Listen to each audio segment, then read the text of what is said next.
Bueno, buenas tardes. Muchísimas gracias a todos ustedes por su presencia. Gracias a Fórum 2000, el Instituto Casla. Quiero agradecerle al secretario general de la Organización de Estados Americanos que están hoy presentes. Y bueno, espero que este panel sea lo mejor llevado, porque se imaginan cómo me siento yo en el medio de estos tres monstruos, ¿no? Es una gran responsabilidad. El tema de hoy es: ¿creen los jóvenes en sus instituciones en América Latina? Nosotros tuvimos la oportunidad de tener, antes de este panel, un foro, una encerrona, como le digo yo, con muchachos de Nicaragua, Ecuador, Bolivia, Venezuela y El Salvador. Y fue bastante importante tenerlo antes de este panel, ¿no? Porque ellos nos decían, ¿por qué no creen en política? ¿Por qué no creen en la política? ¿O por qué los jóvenes latinoamericanos cada día participan menos en la política de su país? ¿O por qué hay tanto desinterés por no participar? Y creo que todo tiene mucho que ver con no creer en sus instituciones democráticas. Todos tenían un mismo punto en común, que era la corrupción, la falta de transparencia, la falta de oportunidad que se le da a los jóvenes hoy en día, y sobre todo depende del sistema en el que están viviendo. Porque, por supuesto, no es lo mismo vivir en un país como Bolivia, como Venezuela o como Nicaragua o como Cuba, que vivir en un país como Costa Rica, como Perú, como Guatemala, como Honduras, que aunque tienen sus problemas en sus instituciones, no tienen un sistema democrático más o menos con alguna estabilidad. Hay una cosa que me llamó mucho la atención, que es el Barómetro de las Américas, publicado en el 2016-2017, donde dice que la creencia en la democracia, en el sistema democrático, ha caído del 66% al 57%.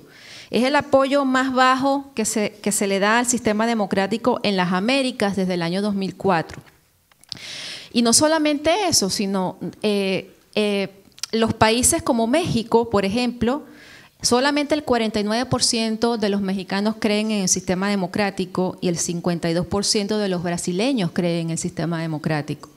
Y lo que más me llamó la atención es que el 30% de los latinoamericanos apoyaría un golpe de Estado si eso ayudara a combatir el crimen y la corrupción. Los jóvenes no acceden en América Latina. La gran conclusión de este seminario que estuvimos es: ¿tienen los jóvenes igual oportunidad? ¿Pueden acceder a la educación, a la alimentación, al acceso a la salud, a la vivienda, a su seguridad, a su esperanza de un mejor sistema de vida en los países latinoamericanos? Tienen que ver que sean países con dictaduras, países con caudillos como en Nicaragua, en Bolivia, o países democráticos como Brasil y México, que creen menos en sus sistemas, o tiene que ver solo con la corrupción, la transparencia, o todo tiene que ver. Hay una frase que me gustó mucho de una eurodiputada que se llama Beatriz Becerra, que dijo en estos días que la democracia en las Américas ha dejado de ser un sistema de convivencia de los diferentes, y que ahora sirve para justificar que pocos se apropien de los derechos de todos, ignorando por completo las leyes. Y eso es lo que yo creo que pasa en América Latina, con diferencia a lo que pasa en los países europeos, cuyas instituciones están mucho más sólidas. ¿Y qué es lo que nos dan las instituciones? Orden social, distribución de los tributos y justicia. Y eso es lo que esperan los jóvenes hoy en día en Latinoamérica de sus instituciones. Yo le quiero dar la palabra al expresidente de Bolivia, Jorge Quiroga. Él es ingeniero industrial, realizó posteriormente maestría en la Administración de Empresas en la Universidad Edward Austin, presidente de Bolivia desde agosto del 2001 hasta agosto del 2002. Vicepresidente de la Alianza Mundial de Liderazgo del Club de Madrid y director de la Fundación Boliviana para la Formación e Investigación Democrática. Bienvenido, presidente. Gracias, Tamara. Buenas tardes a todos. Un privilegio compartir con Felipe González y Luis Almagro. Hace mucho tiempo, el año 92, yo era un joven e irresponsable ministro de Hacienda en Bolivia y llegó Felipe González y desde ahí para adelante, cuando él está en un panel, he aprendido a callar, escuchar y anotar todo lo que dice y voy a seguir esa práctica en un momento más. Y con Luis Almagro he aprendido estos 2 años y medio con orgullo y satisfacción que América Latina, la democracia, los derechos humanos tienen ahora un campeón, un defensor, y cuando él habla o escribe informes, me paro y aplaudo por lo que hace por la democracia de América Latina. Gracias, querido Luis. A ver, sobre el desencanto de los jóvenes, evidentemente venían principalmente de países ALBA, que en el diccionario quiere decir amanecer, pero para las democracias quiere decir noche oscura, porque es el proyecto financiado al influjo de la enorme y poderosa petrochequera venezolana que se extendió por varios países y ahora quedaba afincada en los países ALBA. Quería hacer comentarios sobre, Tamara, esa frustración con la democracia de 3 factores que es bueno poner sobre la mesa, sobre todo para la gente joven, y después los 2 elementos determinantes para la democracia de América Latina a futuro, de los muchos que se tiene. Los 3 factores que inciden sobre esto que el Latinobarómetro señala.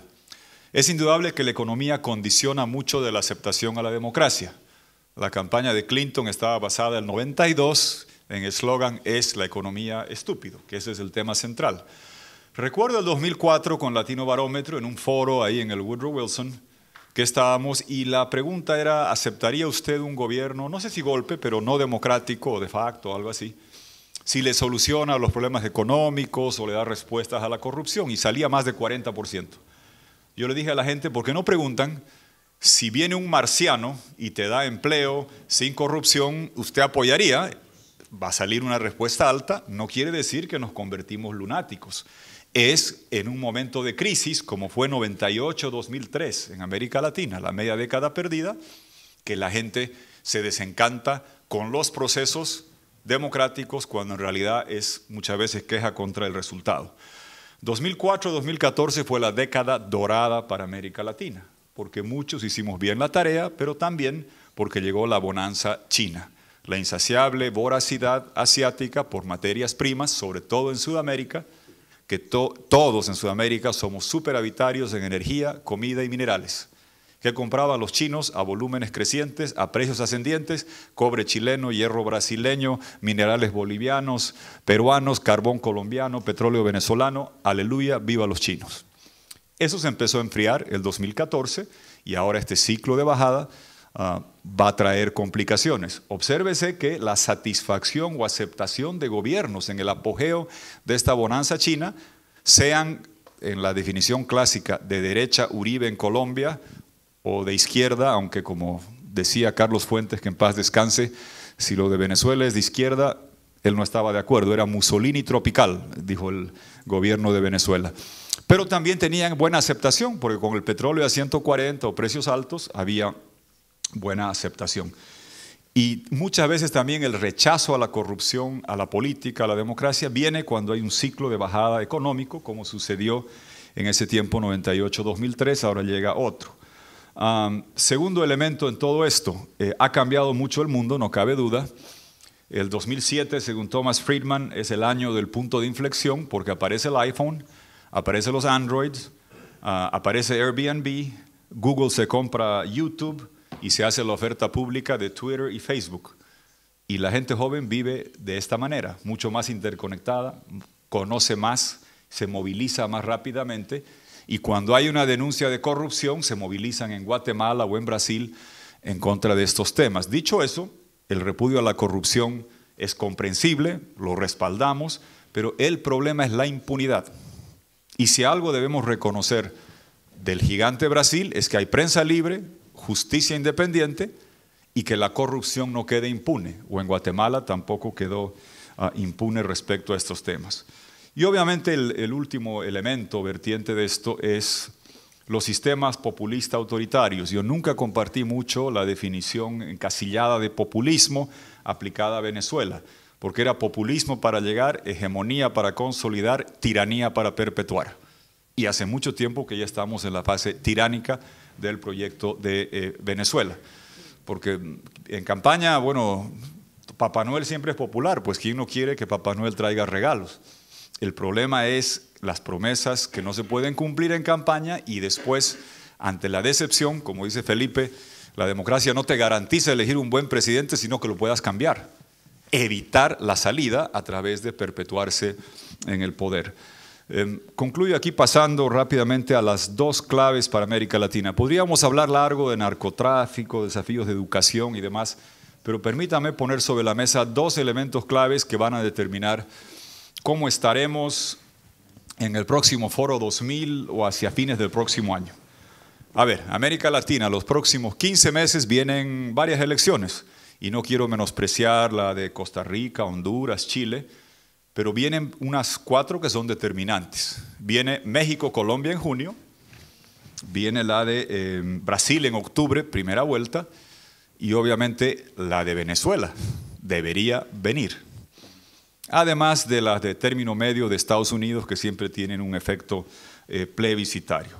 Ahora, creo que es clave qué va a suceder los próximos meses para ver cuál va a ser el panorama y el resultado de la democracia y cuán desencantados o encantados podemos quedar al final de este ciclo que se avecina. Dos elementos centrales en esto. ¿Cómo va a terminar el marco de integración comercial migratorio con el gigante del norte y el pelirrojo del andamiaje capilar peculiar respecto a América Latina? ¿Por qué digo esto? Estaba el otro día en una videoconferencia con CEAL, los empresarios de América Latina.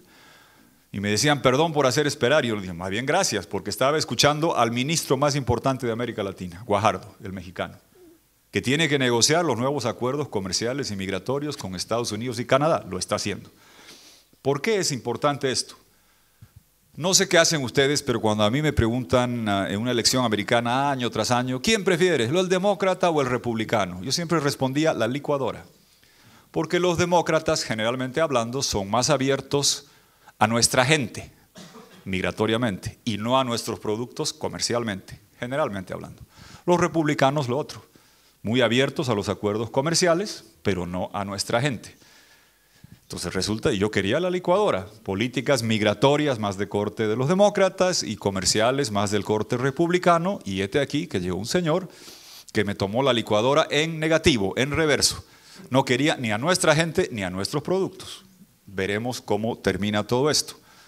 Yo fui a varios foros allá en Estados Unidos, Tamara en un panel me decían, por favor no diga nombres porque aquí, entonces ese rato pensaba rápido, no dije nombres, dije me preocupa las propuestas de gobierno antes de la última elección del norte, de Norteamérica, de Estados Unidos, las propuestas TRUMP, no dije nombres. T, traslado obligatorio, forzoso, deportado de 11 millones de latinos. R, remesas incautadas. U, en USA. M, con un muro que por primera vez en la historia de la humanidad tenía que pagar el otro lado. Los soviéticos tuvieron la cortesía de hacer su muro y pagarlo ellos. Aquí había que pagar el otro lado. Y P, proteccionismo, con la propuesta arancelaria de 35%, el border tax y demás cosas que pasaban. Ahora eso va a cambiar. Es determinante, no es problema de mexicanos, como ha dicho Luis Almagro, es problema de toda América Latina. Los acuerdos comerciales de Centroamérica, de Dominicana, de Chile, de Colombia, de Perú, son copy-paste del acuerdo norteamericano. Lo que cambie Guajardo y México va a repercutir y reverberar hacia abajo a todos nuestros países. Si vienen los del ICE que se llaman y tocan la puerta, no van a decir, usted es salvadoreño, quédese, solo los mexicanos. No, si viene la deportación, viene para todos y es determinante cómo termina eso, porque imaginémonos que se rompe el acuerdo NAFTA, que empiezan las deportaciones, ese va a ser el terreno fértil para que aparezcan populistas, mexicanos y otros a hacer una campaña rabiosa contra Estados Unidos, que es muy fácil, con sustento, con elementos para buscar cambiar y alterar lo que suceda. Entonces, en el escenario ideal, Guajardo y Videgaray renegocian el marco comercial migratorio aceptablemente, entendiendo que ahora hay tecnología, propiedad intelectual, lo que fuese, copy-paste. Brasil tiene una posibilidad de estar más abierto a un acuerdo comercial y ahí podríamos de este problema salir bien enrumbados. Si empiezan las peleas comerciales y las guerras, vamos a reproducir algo que nos viene muy fácil, la desintegración entre países. Luis viene de Uruguay, les puedo decir, en Bolivia somos asociados al Mercosur, y les quiero decir que esa integración es un blef. Solo funcionaba en Barcelona, cuando Messi, Neymar y Suárez jugaban bien juntos, de Mercosur. Pero en el Mercosur comercialmente es lleno de trampas y barreras, y esa tendencia se exacerbaría causando más desencanto democrático de acuerdo a cómo termine lo de Norteamérica. Concluyo con lo último. Así como va a ser determinante cuál es el marco comercial migratorio que México, a nombre y con repercusiones para América Latina, negocie con Estados Unidos, va a ser igualmente determinante qué pasa con lo que parece ser la implosión del proyecto narcotiránico dictatorial de Nicolás Maduro en Venezuela, que tiene efectos y contagios sobre todos. Está de moda preocuparse de huracanes, que Irmas, que Harveys, que no sé qué. Venezuela ha sido golpeada durante más de 4 años, peor que el terremoto de México, peor que los huracanes, es un huracamoto. Huracán mezclado con terremoto, se llama Maduro y ha logrado algo que es inédito en la historia de la humanidad: destrozar el país más rico de las Américas. Es una catástrofe económica sin parangón, contracción económica de 40% en sus 4 años, la inflación más alta del planeta, la criminalidad escalofriante, la devaluación recurrente. Ha destruido la economía de ese país.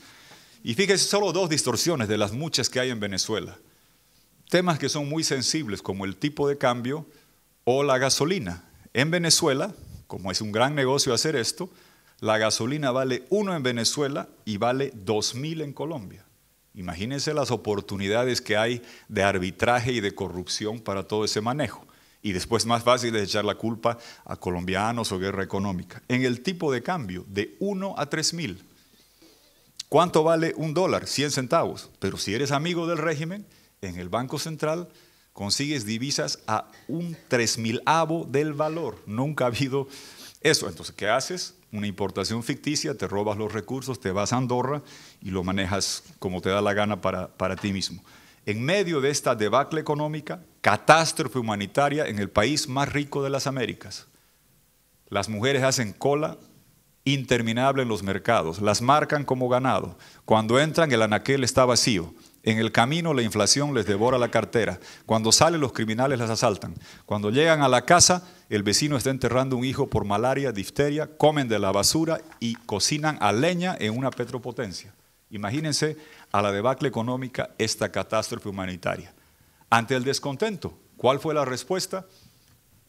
4 informes de Luis Almagro, ya va 320, no sé cuántas páginas, escritas que describen con fuente, con pie de página, lo que ha sido una represión sanguinaria que se le agrega a estos ingredientes de catástrofe humanitaria y debacle económica como nunca antes vista en América Latina. Es una represión sin límite, con presos, con prensa amordazada, con muchachos que han fallecido. Ahora estamos en un momento determinante y podremos conversar sobre los desafíos que se vienen para Venezuela. Solamente quiero decirles que el efecto contagio es inmediato. En mi país, el títere de Maduro, que es el señor Evo Morales, acaba de mandar un recurso al Tribunal Constitucional, esto sí que es de replay, diciendo que el artículo 23 de la Convención Americana de Derechos Humanos, que da el derecho a ser elegido, le permite a él postular por 4ª vez, desconociendo 2 votaciones, 2 observaciones y 2 fallos que hubo. Se votó el 2009 la Constitución de Bolivia, se la aprobó.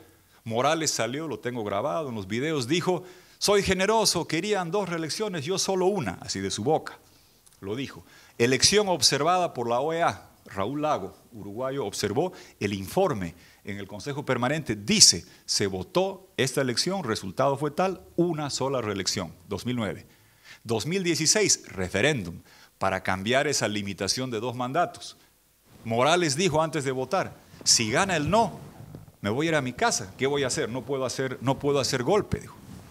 Bueno, ganó el no, le ganamos en ese referéndum, observado por la OEA. Leonel Fernández, ¿qué dice el informe? Que la alternabilidad es buena para la democracia.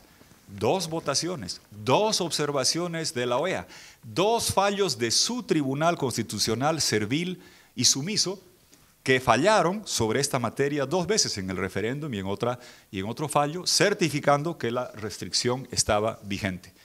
¿Eso qué indica? Que el mal ejemplo es contagioso. Si Tamara está sana y yo me siento al lado de ella 20 horas, no voy a salir sano.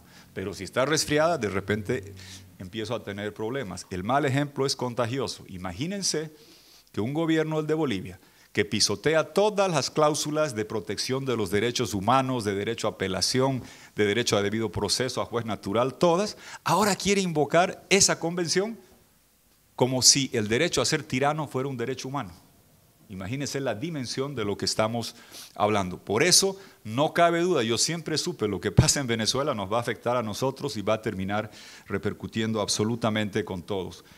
Yo termino sobre esto en lo siguiente. Lo de Venezuela es la batalla central, existencial. Yo sé que podemos tener visiones sobre tácticas o cuestiones de cómo movernos, pero entendamos que de Venezuela llegó la libertad. Hace 2 siglos un venezolano subió a caballo y sable en la cintura, liberó 5 países, incluyendo el mío, Bolivia, hija predilecta del Libertador. Venezolanos que están acá, quiero decirles que somos tan agradecidos que, a diferencia de ustedes, a Simón Bolívar lo mencionamos 2 veces en el himno de Bolivia. Esta tierra inocente y hermosa que ha debido a Bolívar su nombre, lo mencionamos. Que los hijos del grande Bolívar, hayan 1000 y 1000 veces juzgado, morirán antes que ver humillado de la patria el Augusto Pendón. 2 veces a Bolívar lo mencionamos.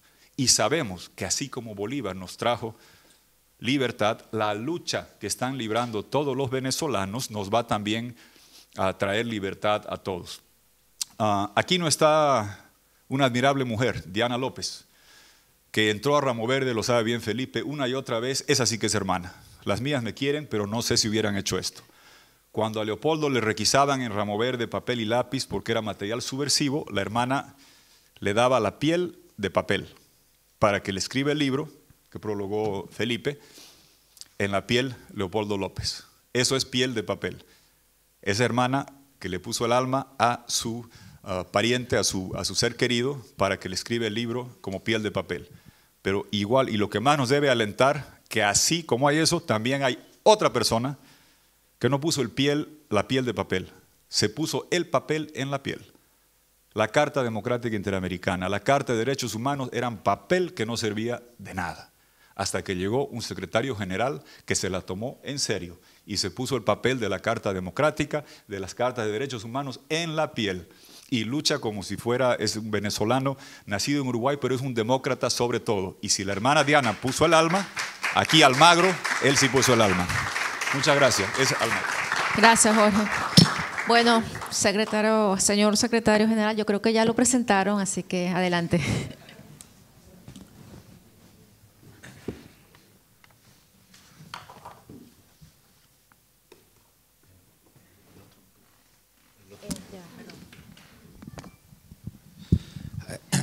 Gracias, Tamara. Buenas tardes a todas y todos.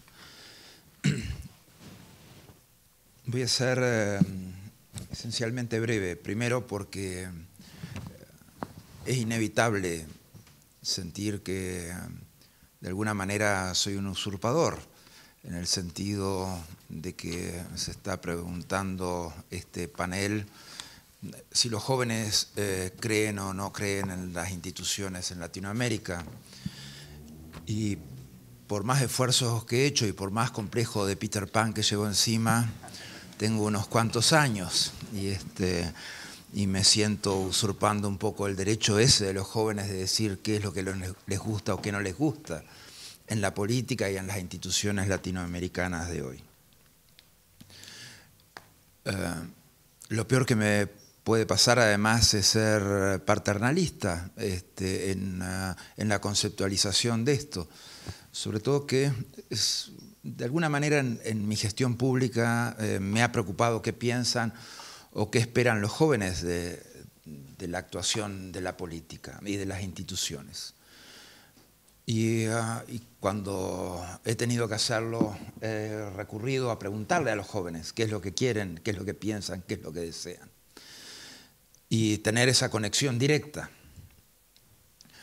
La política es paternalista, en el sentido de que es todavía en este continente es de hombres y de veteranos. Eso creo que es algo que nos empobrece y que tenemos que buscar las formas de solucionarlo. Las fórmulas que no hemos buscado en la política, de abrir la política misma a la actuación de los jóvenes, de alguna manera lo estamos sintiendo.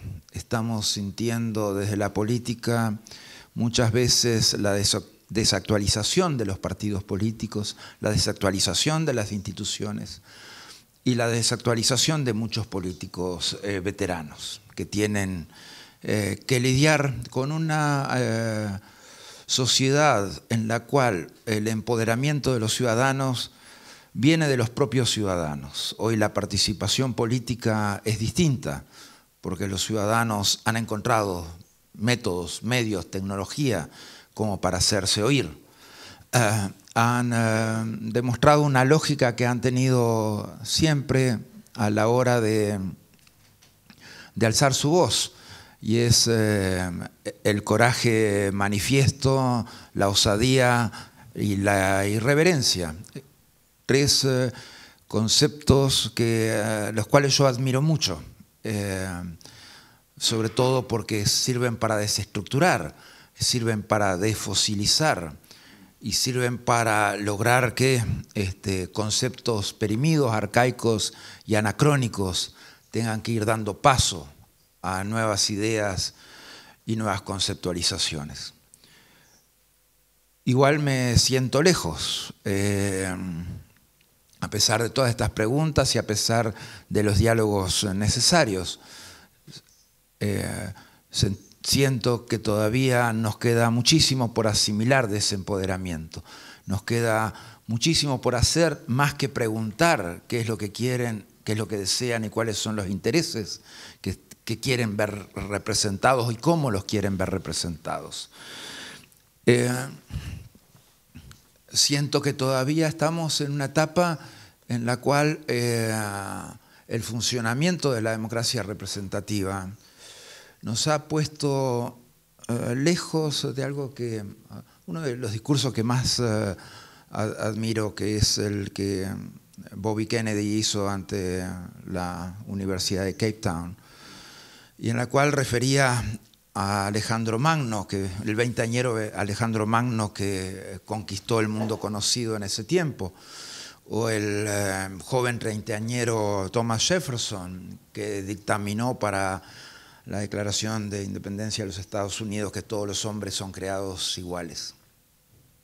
En la política de hoy todavía le faltan canales de comunicación más fluidos y empoderamiento más fuerte para la juventud y para las mujeres.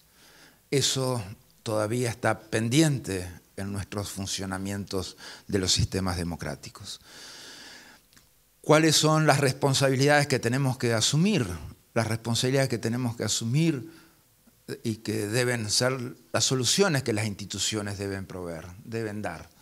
O sea, las instituciones nuestras tienen que ser eficientes, tienen que dar soluciones. Esto es, en primer lugar, garantizar los derechos. O sea, no que la búsqueda al acceso a derechos y equidad de nuestros ciudadanos sea una tragedia dependiendo en dónde se nace, o dependiendo de la orientación sexual que se tiene, o dependiendo de la religión, o dependiendo de la edad. Eso no puede ser, y no podemos aceptarlos en esas dimensiones y en esas variables.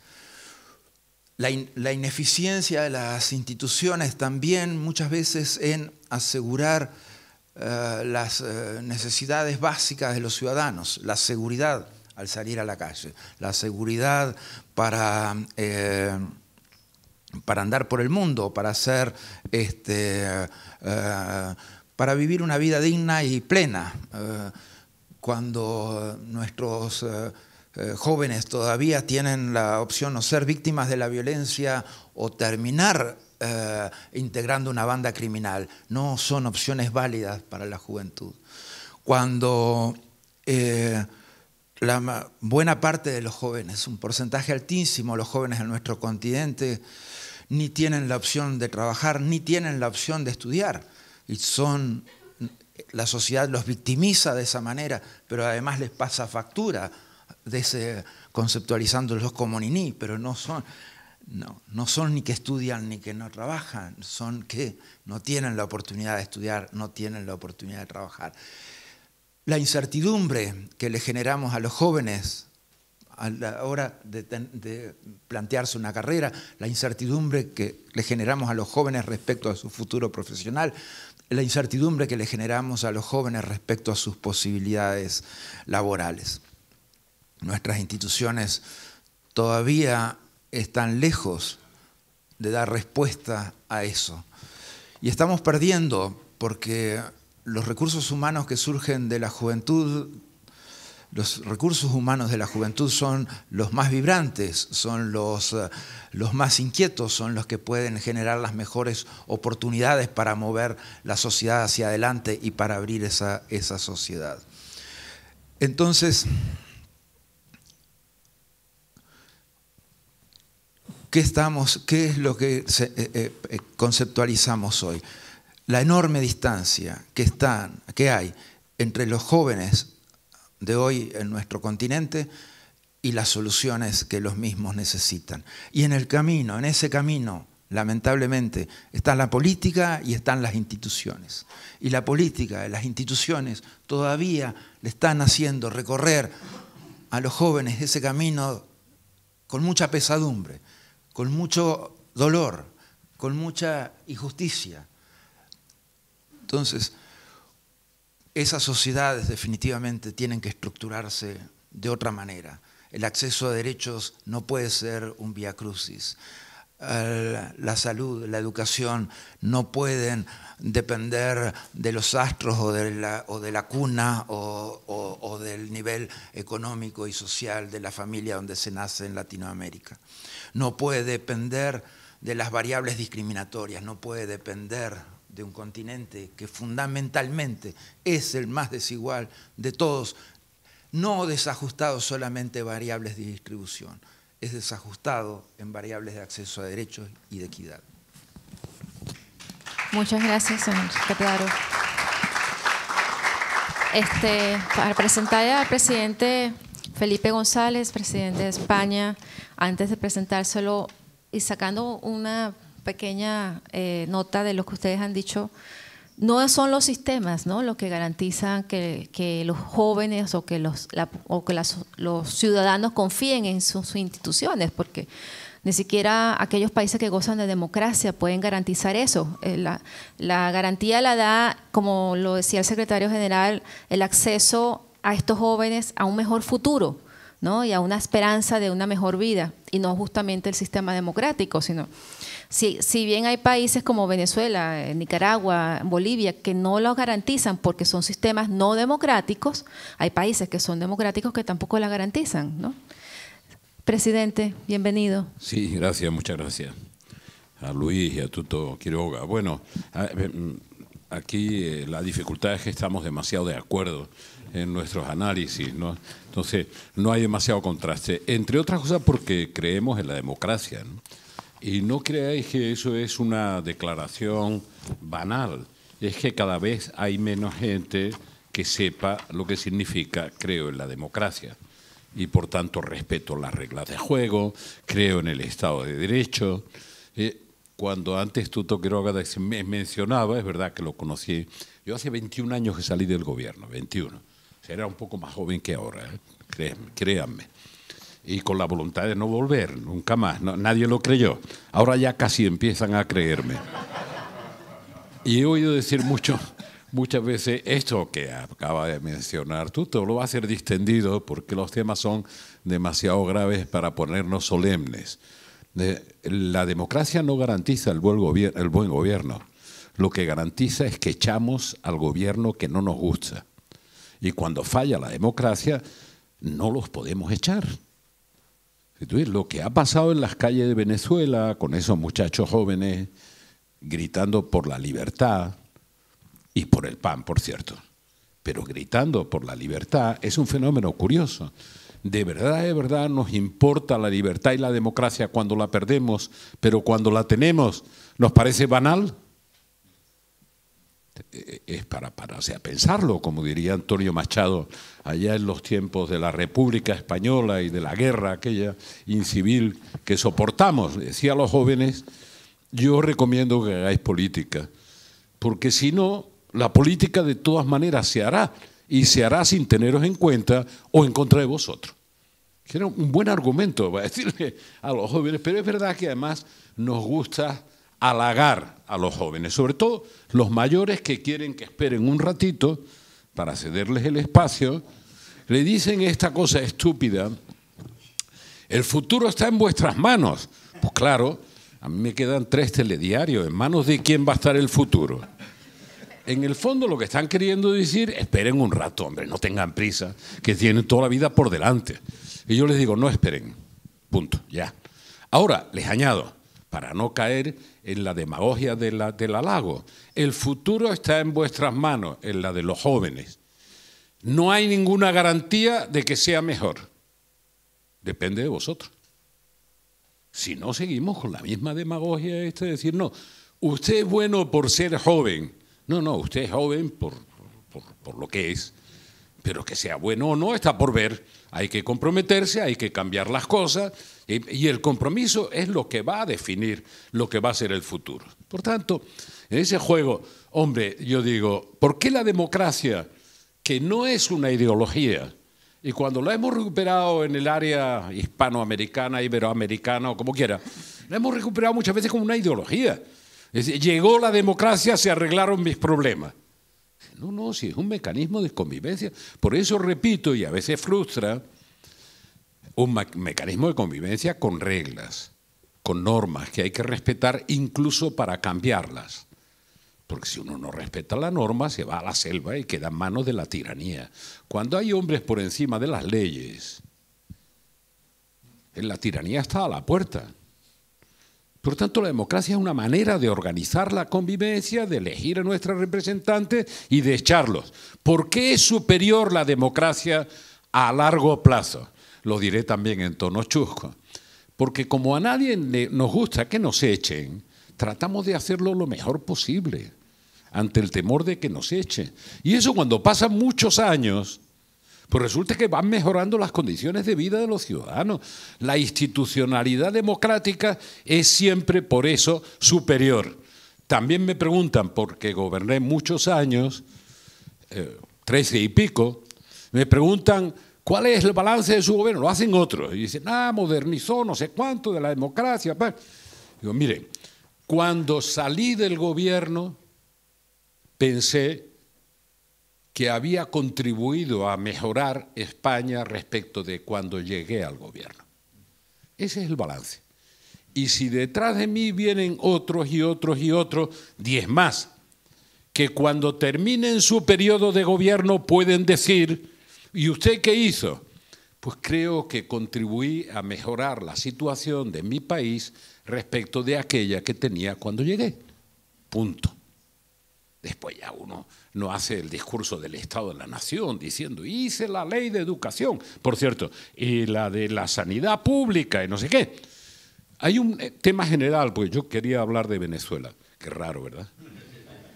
Pero no porque sea la única crisis, es la más grave crisis de la democracia, pero no es la única. Imagínense, en España tenemos una a la puerta. No es la única en América Latina, porque en Brasil se ha producido un impeachment contra Dilma Rousseff. Se ha producido un impeachment cuyo fundamento pareciera ser algo de corrupción. Yo he seguido todo el debate, estaba en la Universidad de Sao Paulo haciendo un curso, nada más y nada menos, era propuesta mía, no le puedo echar la culpa a nadie, sobre crisis de gobernanza de la democracia representativa. Y me dio vergüenza, tengo muchos amigos en Brasil, me dio vergüenza oír el debate parlamentario. Vergüenza. No oí ni un solo argumento en el que se pudiera fundamentar el impeachment. Ni uno solo. Se dieron muchos argumentos, incluso apelaciones a Dios y, por cierto, a los militares, que no son sus representantes en la tierra. Por tanto, hemos pasado por un trauma por el que seguimos pasando, pero no es tan grave como otros. Por lo tanto, hay una superioridad a largo plazo de las reglas de juego del sistema democrático, siempre que tengamos la garantía de que cuando no nos gustan los gobiernos, los podemos echar y los podemos cambiar por otros.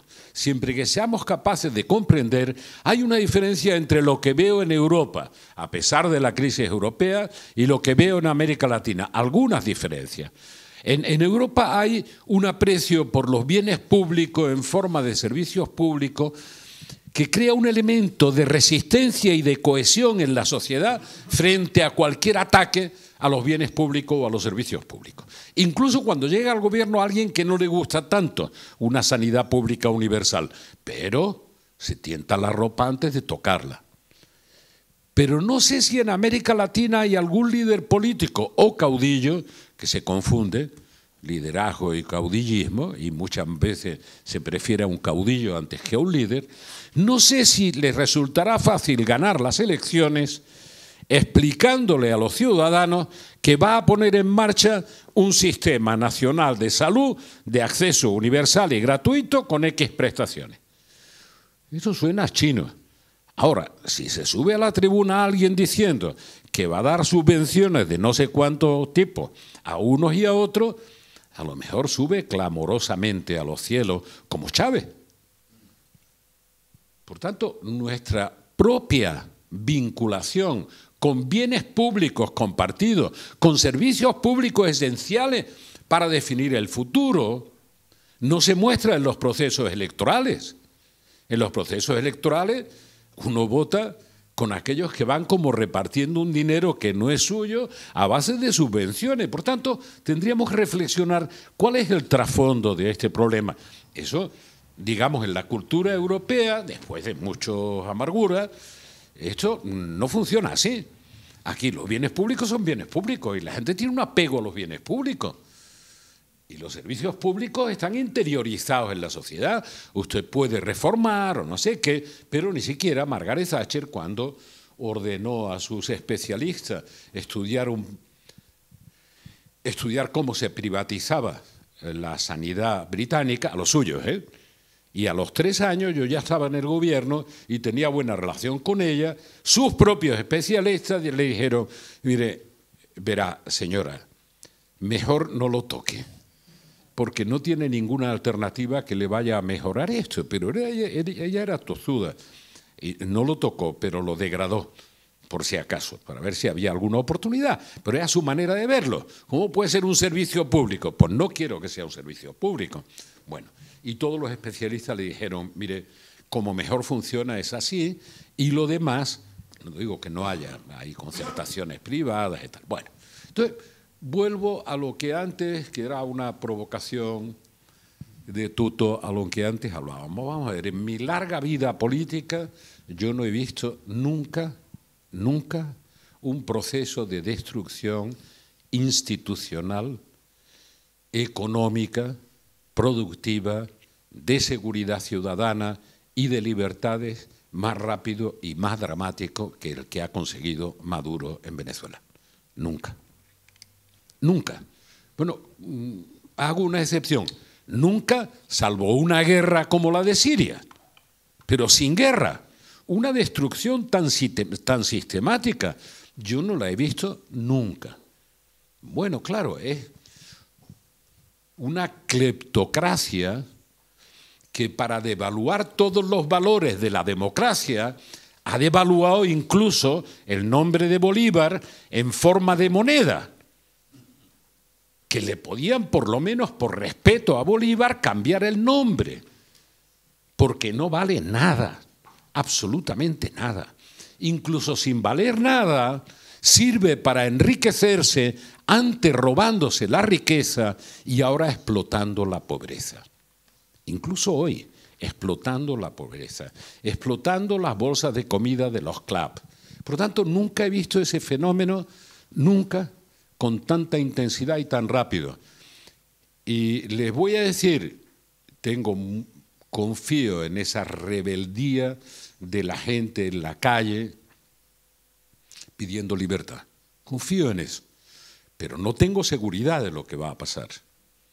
Y no tengo seguridad porque sé que la técnica de reprimir, de crear síndrome de Estocolmo, de expulsar a los que se oponen, aunque sea por millones de personas, como está ocurriendo ya, y ocurrió en Cuba, que se vayan, unos en la cárcel y otros que se vaya perdiendo la capacidad de resistencia, el capital humano, tal. Acompañado de una miseria de la que siempre tienen la culpa otros, el bloqueo, el no sé cuánto, como si no hubieran hecho ya suficientes cosas destructivas. Atención, gobernar autoritariamente la miseria es más fácil que gobernar autoritariamente el bienestar o las posibilidades de ascenso social. Cuando la gente depende de la bolsa de comida para sobrevivir, se ha llegado a totalizar el control o se amenaza con totalizar el control del poder. No estamos muy lejos de eso y tienen buenos consejeros para decirle que no, que con la miseria no solo se puede uno enriquecer, sino se puede doblegar la voluntad de un pueblo. Los que se oponen o están fuera o los encarcelas. Y los que no se oponen los empobrece y los lleva a una miseria de supervivencia y a una inseguridad como la que describía Tuto. Si sales a la calle, mejor te quedas en casa porque no sabes si va a volver o si va a volver tu hijo o tu hija cuando salió. Por tanto, estamos en una situación delicada y delicada en la que al día de hoy mi principal esperanza, lo voy a dejar simbólicamente junto a los informes de Almagro, es que el Grupo de Lima, que representa algo más que el Grupo de Lima, ojalá que también la Unión Europea, sean capaces de mantener su posición. Esa es mi principal esperanza. ¿Y cuál es su posición? La misma que definió como prioritaria la oposición unida de Venezuela hace 7 meses. En marzo de este año. No me estoy remontando a octubre del año pasado, cuando el referéndum de revocatorio se fue al garete y las elecciones de gobernadores que tenían que haber sido hace un año, ahora parece que es una cesión del gobierno que sean ahora. Toda esta broma que estamos viviendo. No, me estoy refiriendo a los puntos básicos que eran la cohesión, la resistencia frente a la dictadura que ahora explico cómo se ha completado. Primera reivindicación puesta sobre la mesa, que como es un derecho no es negociable, es exigible, que se respete a la Asamblea Nacional con todos sus poderes, el legislativo y el de control. Segunda, no es compatible una democracia con presos políticos. Por tanto, libertad para todos los presos políticos. Libertad. No que hagan una técnica que conozco. Usted reconozca que es malo y culpable, que yo voy a ser generoso. ¿Cómo? O sea, que yo voy a reconocer que yo soy el que me equivoco y usted se va a mostrar generoso. ¿Usted quién? La ANC. Bueno, tercera condición que era como muy elemental, que es lo único que había que discutir, negociar, dialogar, ya no sé, como el diálogo se ha devaluado tanto, me cuesta más trabajo emplearlo. Calendario electoral, devolver la voz al pueblo venezolano lo antes posible. Lo antes es lo único que hay que negociar, devolverle la voz a los ciudadanos. Y cuarta prioridad, que la gente pueda recibir ayuda en alimentos y medicamentos. Sobre esos 4 pequeños ejes se articuló no solo una posición de todos, sino una posición que pasó de la calle a la comunidad internacional, que ha vivido momentos de desconcierto, no solo de mirar para otro lado, y la asumieron entera en la delegación de Lima. En medio de esto, alguien, porque les aseguro que no se le puede ocurrir a Maduro, salvo que tenga un ataque extemporáneo de lucidez impropio de su capacidad, se le ocurrió convocar unas pseudoelecciones para una pseudoconstituyente, para una prostituyente. Entonces, a esos 4 puntos, perdón por la extensión, hubo que añadir un quinto. Nadie reconocerá la legitimidad de lo ilegítimo, porque son ellos los que han vulnerado su propia Constitución bolivariana. Son ellos los que no cumplen con los deberes y derechos establecidos en la Constitución bolivariana. Y paradoja de la vida, la oposición es la que exige que se cumpla la Constitución bolivariana y no se prostituya.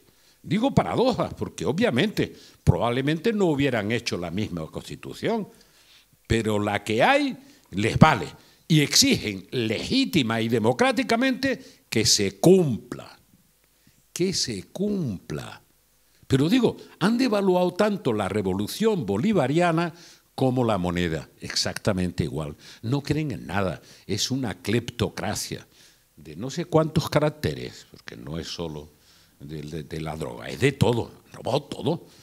Yo no sé si habrán robado hasta los cepillos de las iglesias, pero si no, poco les falta.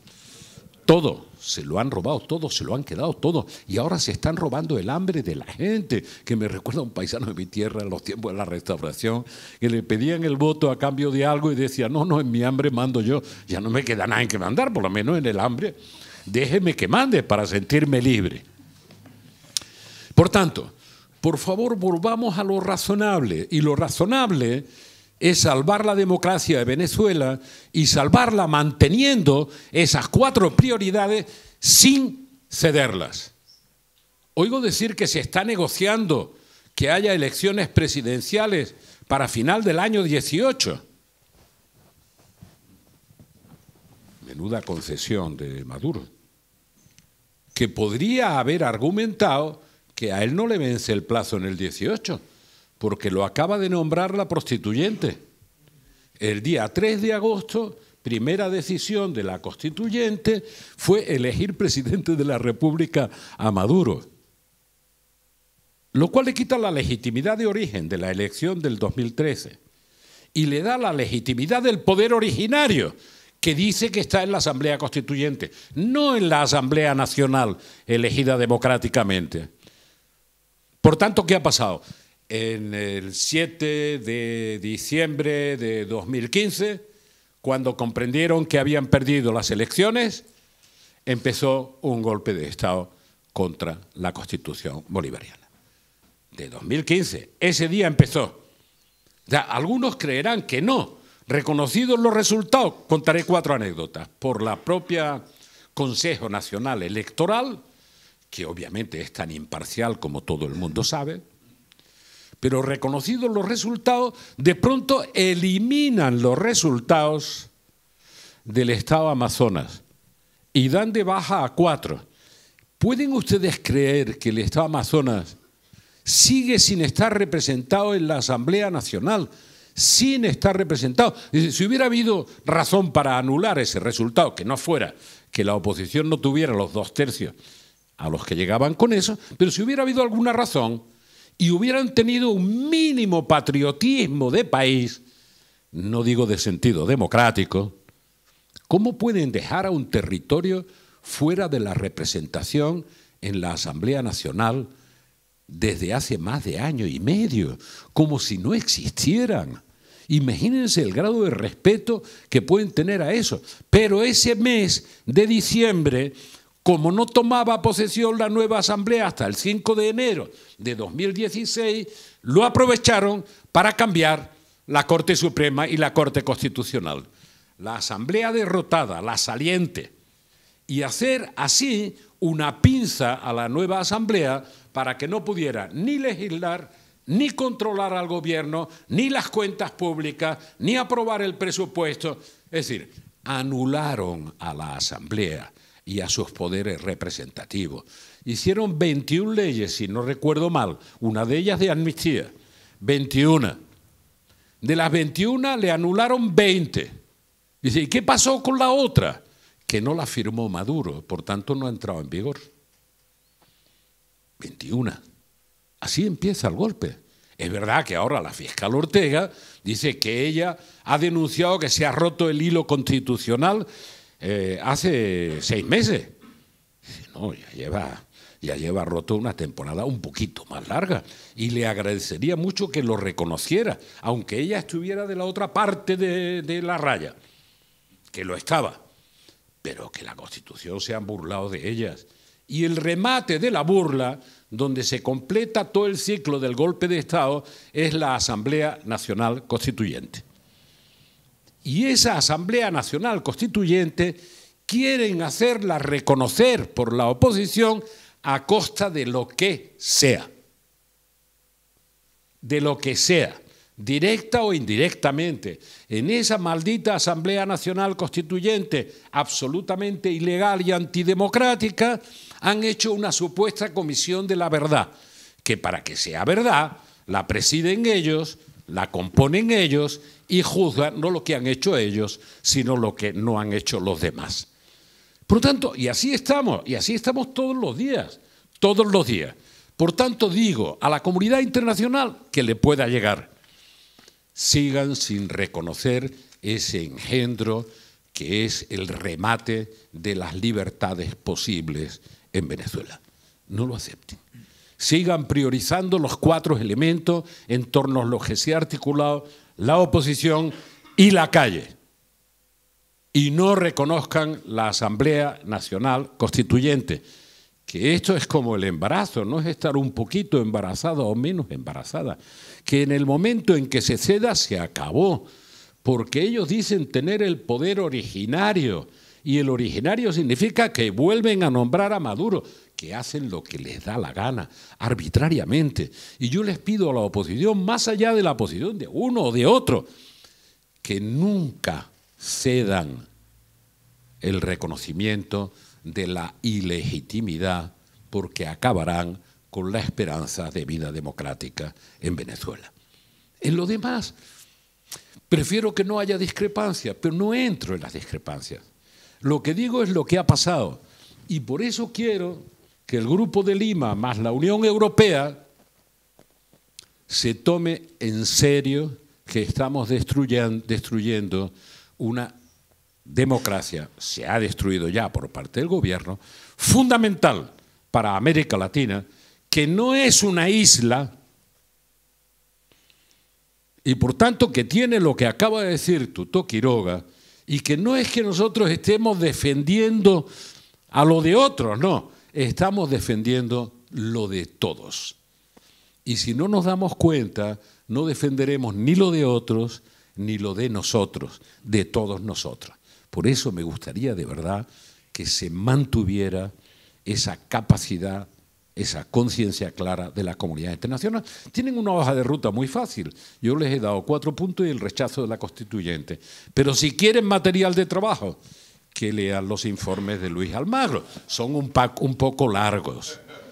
Pero si quieren, les hacemos un resumen ejecutivo. Que lean la recomendación.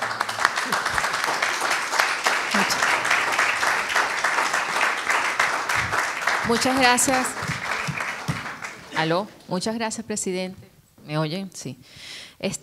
Algo muy importante para completar la parte venezolana. Los jóvenes venezolanos menores de, digamos, 28 años, 26 años, no conocen otro sistema que no es el que tenemos ahora, ¿no? Exacto. Pero quieren otro sistema. Pero están luchando por otro sistema, están luchando por el sistema democrático que en muchos países latinoamericanos lo rechazan por no creer en sus instituciones. Y a pesar de que no hay instituciones, porque están secuestradas, porque están a favor del régimen, ellos siguen luchando por un sistema que aunque no conocen, lo sueñan, porque han escuchado de él y porque tienen cultura de lo que es la democracia. Lo he vivido. Esa es la pelea que tenía contra la dictadura de Franco. No había vivido otra cosa, pero esa no me gustaba. Correcto. Y además no podemos olvidar que es la democracia la única que garantiza los derechos humanos. Porque si no, no hay otro sistema, y a mí que me digan que existe otro sistema que garantiza los derechos humanos y el cumplimiento de todas esas convenciones internacionales que los favorecen, ¿no? Yo quisiera, como le quité un poco la palabra y me sentí mal después, que Tuto siguiera y no quisiera, sino que ustedes, entre ustedes, si tienen algo que decirse de después lo que ha dicho el presidente Felipe González, y dejar 10 minutos para preguntas del público dentro de 16 minutos. ¿Sí? Ok. ¿Quién quiere preguntar? Milo. Bueno, la verdad es que ha sido como una velada de los tres tenores, ¿no? Los tres tenores, pero no solamente en cuanto al canto, sino también a la ejecutoria que cada uno de ustedes nos ha dado a los venezolanos. Y dentro de ese orden de ideas, cuando hablaba de la salud, tanto el tuto como el secretario general y el presidente, recordaba una vez, hace algunos años, tuve un problema que tenía que hacer una nefrectomía y me dijeron, bueno, le digo, qué mal diagnóstico. Digo, no, el diagnóstico es bueno, lo malo es el pronóstico, ¿no? Y el pronóstico nuestro, y es un poco dentro del título que quería preguntarles, a mí me pareció extraordinaria, no solamente el diagnóstico, sino el testimonio de lucha de cada uno de ustedes tres. Pero todavía en estos momentos, ¿cómo buscar los mecanismos de fortalecimiento del modelo democrático? A lo mejor en las reflexiones pudiéramos escuchar. Yo sé que es muy difícil y es el tema en momentos inciertos. Y en algunas medidas se ha planteado en cada una de las tres intervenciones. Pero lo cierto es que la dimensión no garantiza una situación exitosa, como lo decía el presidente González. En el caso de Europa del Este hemos visto situaciones que han sido positivas, la de Václav Havel, por ejemplo.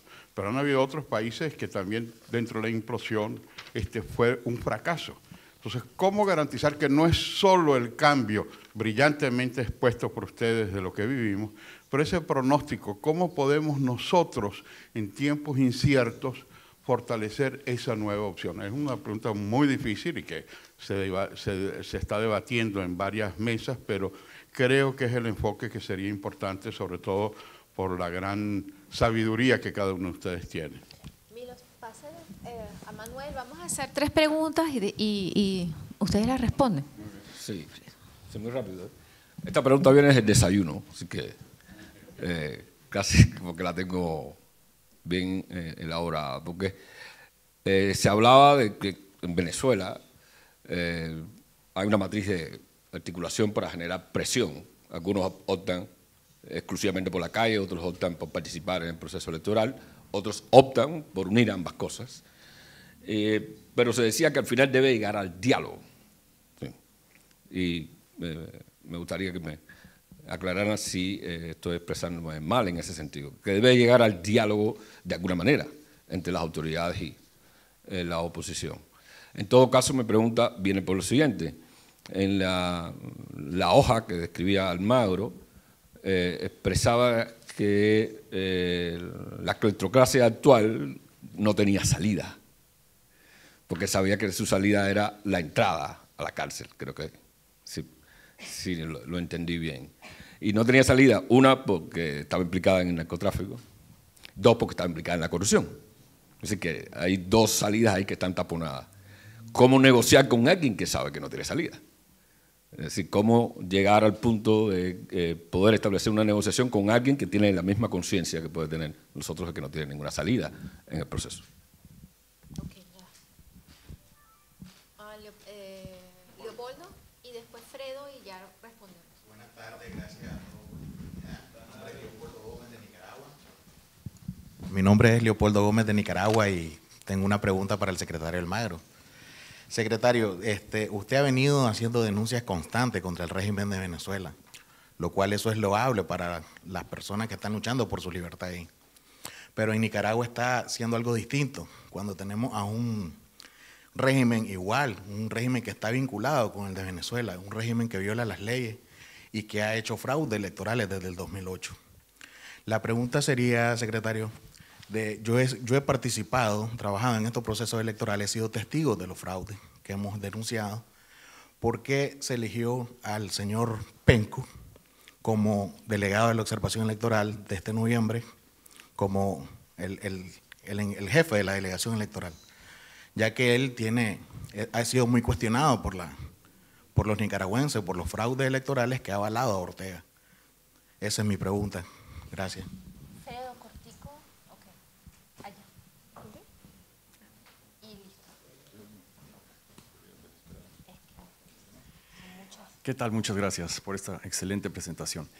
Don Felipe González hizo algo muy especial en nuestra historia reciente, que fue civilizar a una izquierda en un país tradicionalmente muy polarizado, todavía sufriendo las heridas de una guerra civil, y darle chance para ser un país europeo normal. De hecho, hay algunos biógrafos de Mikhail Gorbachev que hablan que las largas conversaciones que tenía con don Felipe González ayudaron a Gorbachev a deshacerse de su leninismo y a hacerse un gran socialdemócrata también. Chile tiene una izquierda fenomenal, Brasil con Cardoso también.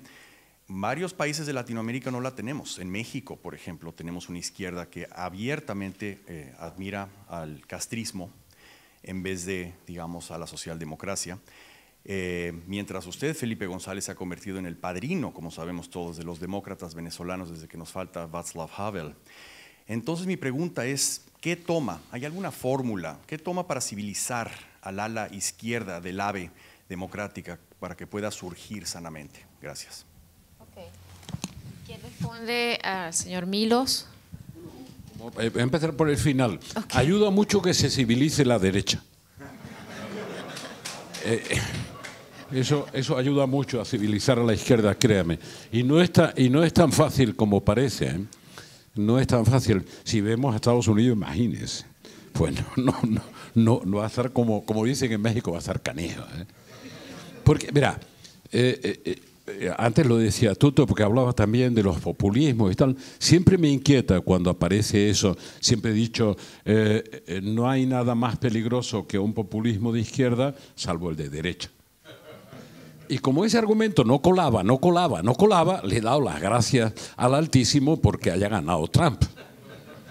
Porque ya no necesito explicarlo.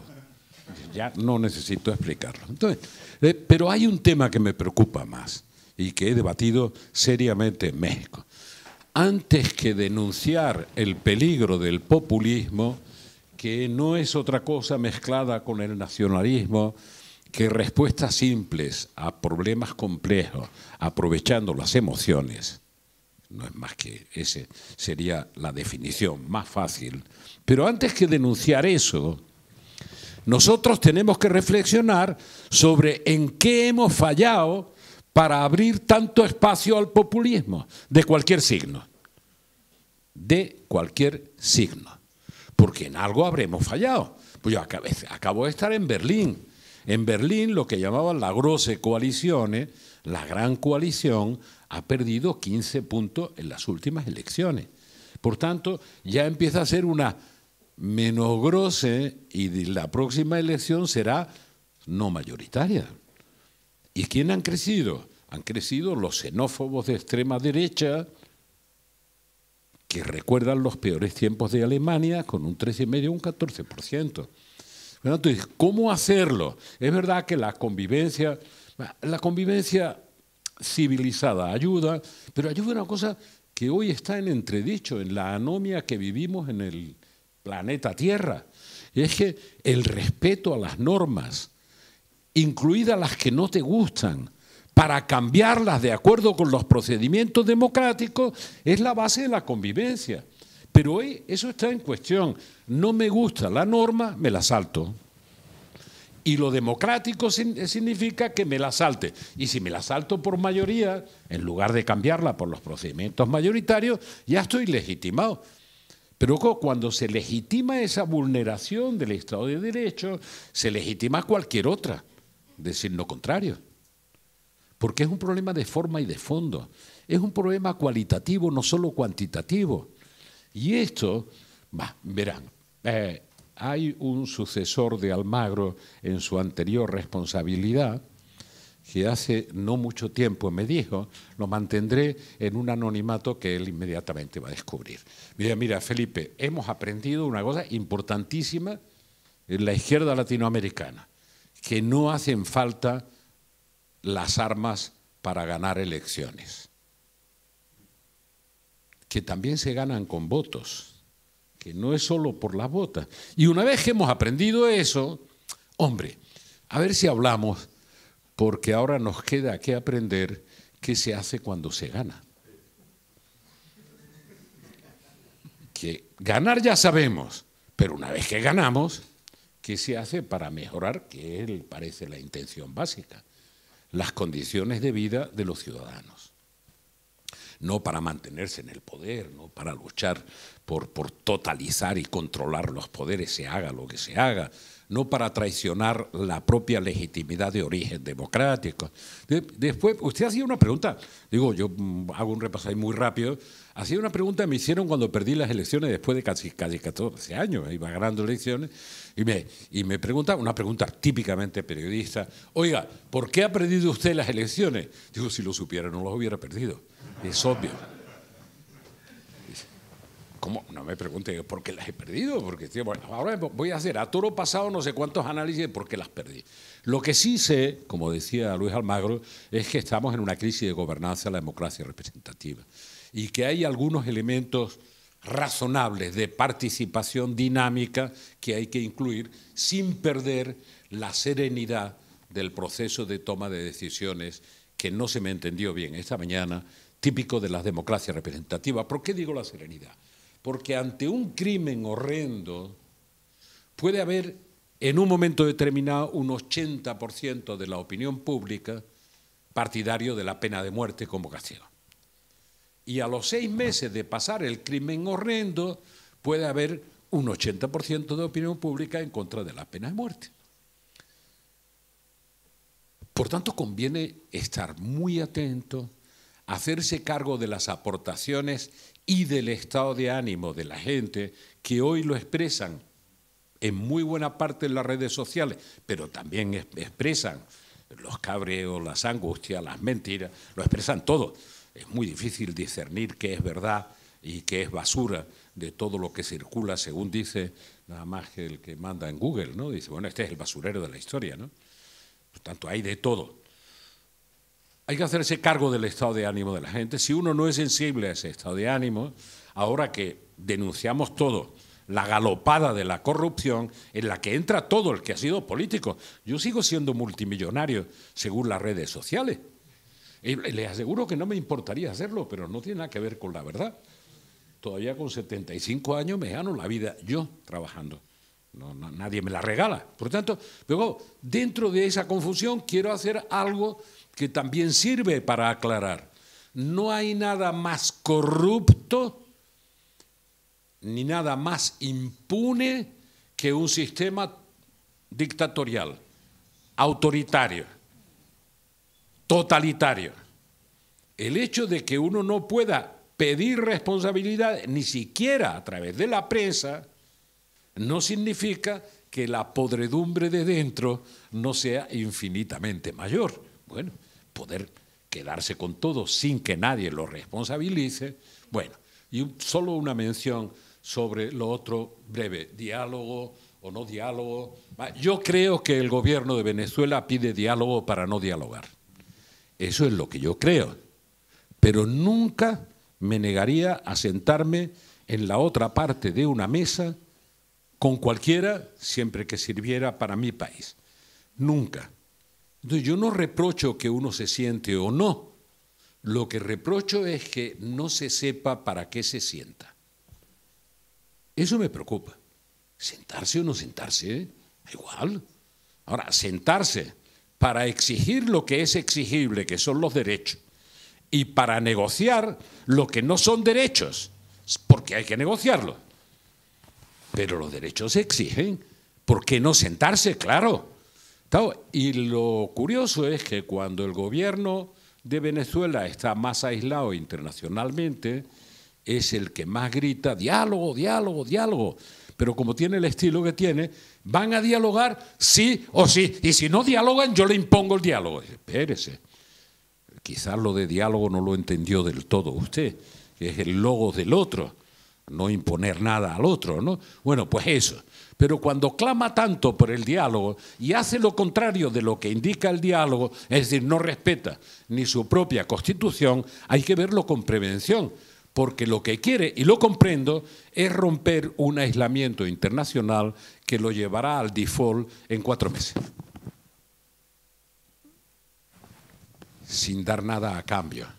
Es decir, perpetuarse en el poder, que es lo que pretende. Por tanto, créame que estoy en favor, pero en favor de una negociación clara, transparente, en la que se exijan derechos ¿Qué es lo que hay que negociar? Se lo digo en una sola frase. La transición democrática. ¿Eso quiere decir que no hay democracia? Ya expliqué antes que se había completado el golpe de Estado. Lo diré en una frase menos ofensiva, que se le devuelva la voz a los venezolanos. Quien tiene miedo de que los venezolanos se pronuncien en las urnas no es digno de ser su representante. Por tanto, que le devuelvan la voz a los venezolanos, que hagan lo que quieran, que decidan lo que quieran. Así que estoy de parte de... Perdón. Gracias. Gracias, Felipe. Gracias, Tamara. A ver, sobre esto y empezando con un tema que lo usan constantemente en América Latina, esto de que quién es de derecha, quién es de izquierda. Yo recuerdo una vez en un foro en Buenos Aires estaba Mauricio Macri y por ende las pancartas decían este foro es de derecha. Yo me paré y dije, no, este foro no es de derecha, es de ultraderecho.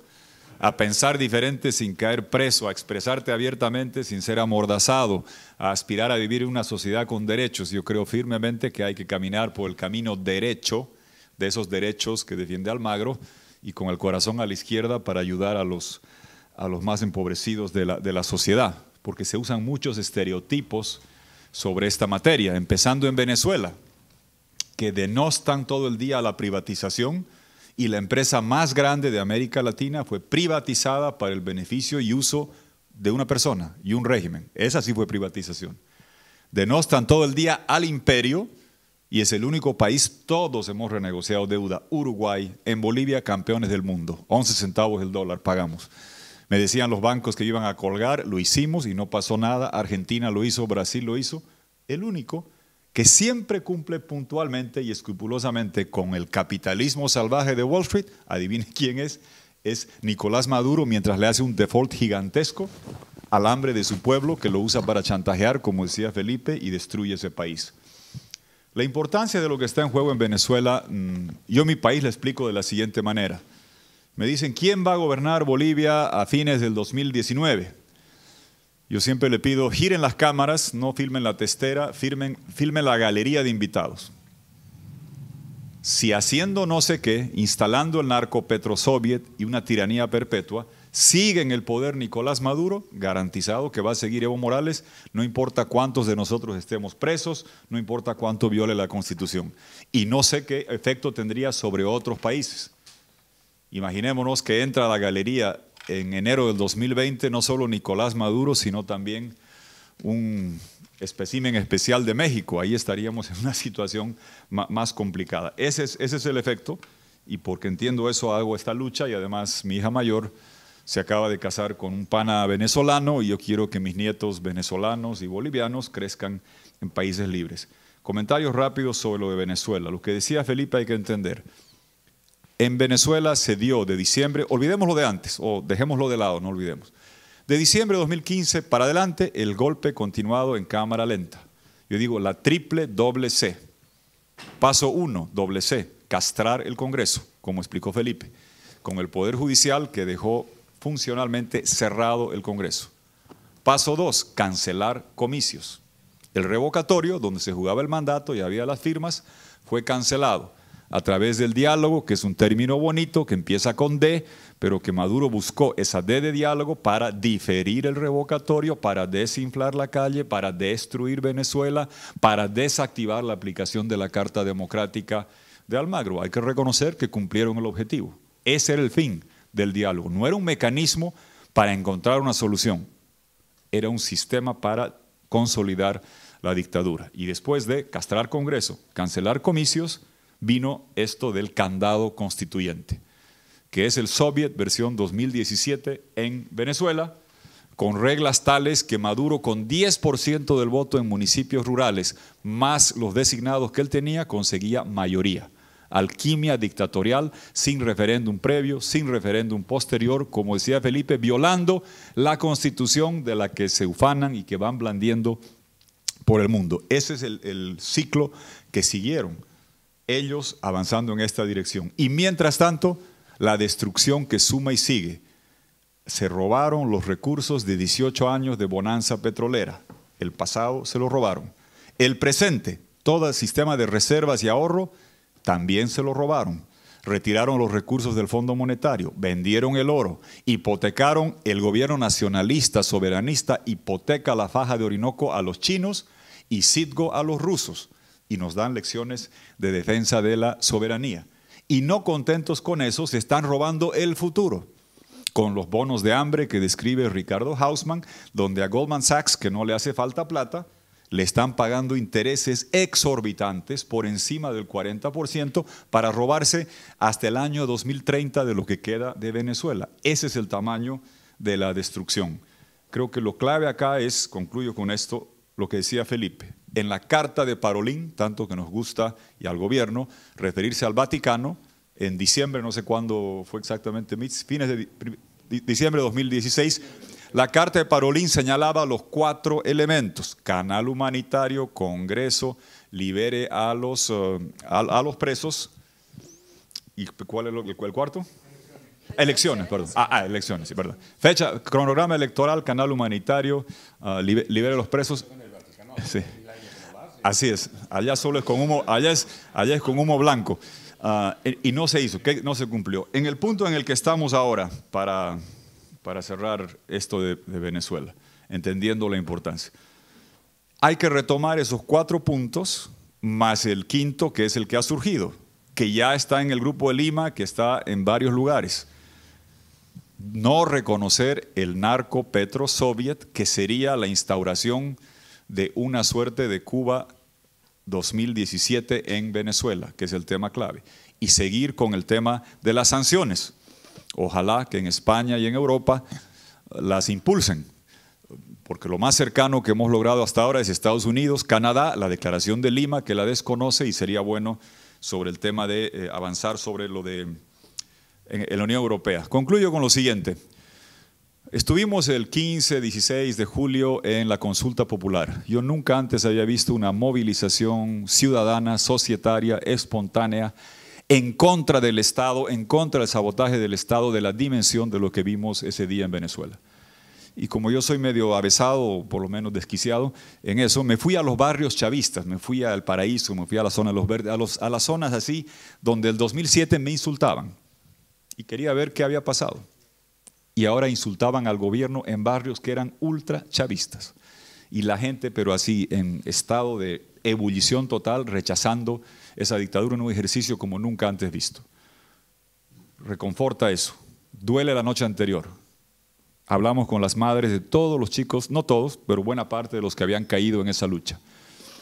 Empezando por los Pernalete, Vallenilla, varios de estos, y Neomar Lander, el chico ese que decía en su polera, yo soy libertador, que salía con una flor en la mano, con las gafas, la máscara antigás, guante en una mano como Michael Jackson, no en la otra, para devolver las bombas lacrimógenas, una de las cuales le parte el pecho y mata a un muchacho de 17 años que estaba protestando.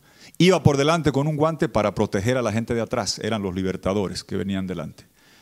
La madre de Neomar Lander, Sugeimar, cuenta esto con lágrimas en los ojos, como su hijo dio la vida por Venezuela, y al final, robando el corazón a todos, se da la vuelta, le pone la mano en el hombro a Paulita y dice, lo que hizo Neomar va a valer la pena, porque lo hizo por ella, dice, y una niña de 13 años. Esa mujer algún día será Venezuela. Digo, uso el nombre de ella por lo siguiente. Hubo mucha controversia, y que no quiero entrar a alimentarla, porque como dice Felipe, yo en público ayudo y si no me callo, pero hubo mucha controversia sobre participar o no en las regionales, decisión que ya está zanjada, ya se está participando. Ahora hay alguna discusión remanente sobre votar o no votar. Leo el tweet de Instagram de la mamá de Neomar Lander, que habla de un afiche que se ha usado de su hijo y hace algunas críticas que no son tan relevantes. Pero dice, sí, voy a ir a votar. Voy a votar en contra de la dictadura. Voy a votar porque es mi deber como ciudadana. Voy a votar porque no me imagino Miranda en manos del madurismo. Voy a votar porque amo Miranda, sus playas, su cultura. Voy a votar porque hay que recuperar la democracia en Venezuela. Creo que es una batalla más que nos debemos jugar para lograr la victoria. Hemos perdido batallas, mas no la guerra. Esta es la madre de un chico que algún día estará en mármol y en bronce en Venezuela. Y si es suficientemente bueno para ella, también para mí. ¡Viva Venezuela!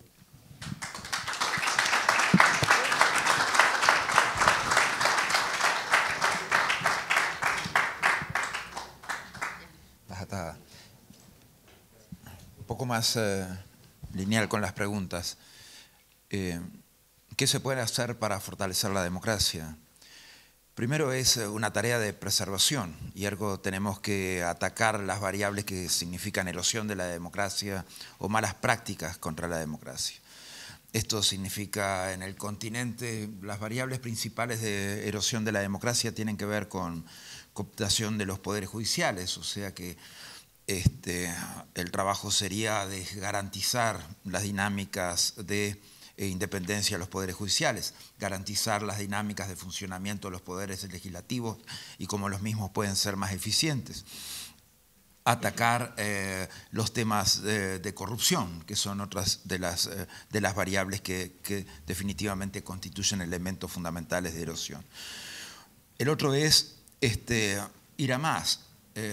Creo que el trabajo fundamental tiene que ver con el empoderamiento ciudadano y eso tienen que haber canales, como decía hoy, más fluidos entre lo que es, por ejemplo, la denuncia del ciudadano en temas de corrupción, de medio ambiente, de violaciones de derechos humanos, de falta de acceso a derechos, y llevarlos a la gestión práctica, dar respuesta por parte de las instituciones a esas denuncias.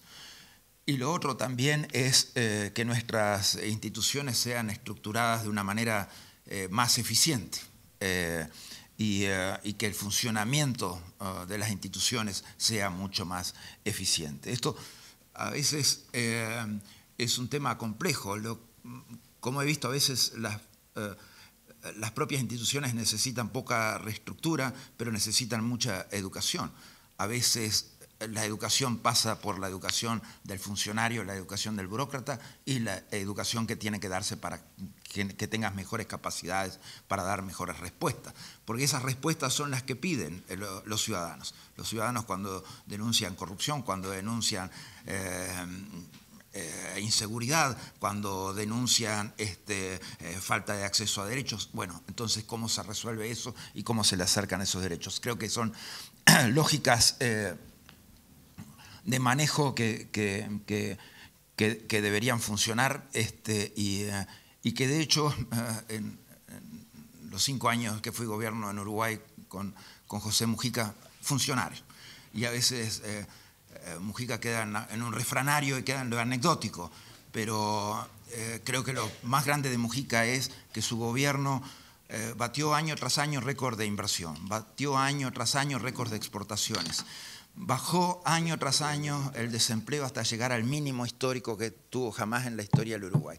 Bajamos la pobreza hasta el límite estructural mínimo de la historia del Uruguay y eliminamos prácticamente la indigencia llevándola a un 0.3% de los hogares. Creo que lo fundamental de Mujica es que fue un buen presidente porque era absolutamente eficiente en la gestión y en el trabajo del Estado. Diálogo con un régimen que no tiene salida. Hoy hablamos, hicimos una categorización de los casos de los dictadores caribeños y de Centroamérica, que definitivamente es algo complicado porque no largan el poder. O sea, si uno ve en la lógica histórica,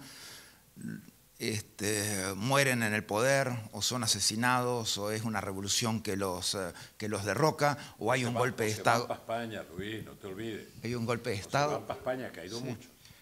O hay un golpe de Estado contra la dictadura o una intervención militar extranjera que lo saca.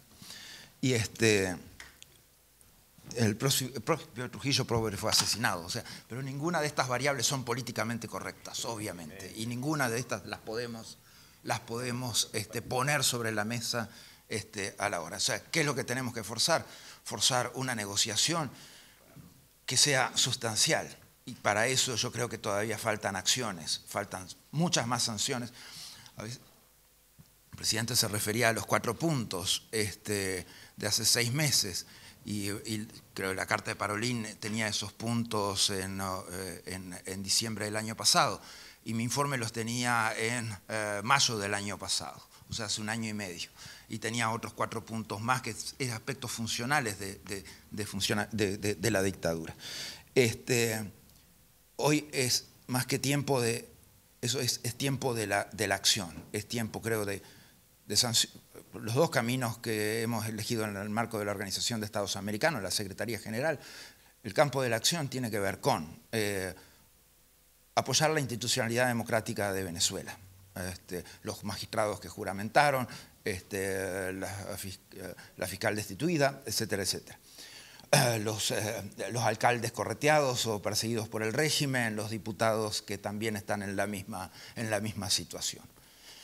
El otro punto tiene que ver con un proceso que estamos teniendo de determinar la existencia de crímenes de lesa humanidad en Venezuela, ¿o no? Ese creo que es un elemento de presión fundamental, porque lo más molesto que existe en este mundo es una denuncia penal. No existe nada más molesto en este mundo. Ese es un elemento de presión. Esta gente no va a ser juzgada en su propio país. El tema es que pueda ser juzgada en el exterior, por lo menos. Y el tercer tema es algo que hemos empezado legitimando hace tiempo, porque en general las sanciones que se aplicaban por parte de Estados Unidos quedaban deslegitimadas. Nosotros hemos hecho especial esfuerzo en que sean legitimadas esas sanciones. Y creo que es muy importante que la Unión Europea también se sume. Creo que sanciones de la Unión Europea más de Estados Unidos se puede generar un efecto que podemos llamar síndrome iraní, ¿no? O sea que después de negar durante 10 años que tenían un proyecto nuclear, un día en el marco de esas sanciones se avienen a una negociación. Y creo que es el punto, o sea, llevarlos al rincón en el cual tengan que hacer una negociación que implique sustancia y que pueda implicar la redemocratización del país. ¿Por qué nombré a Wilfredo Penco jefe de la misión de observación electoral?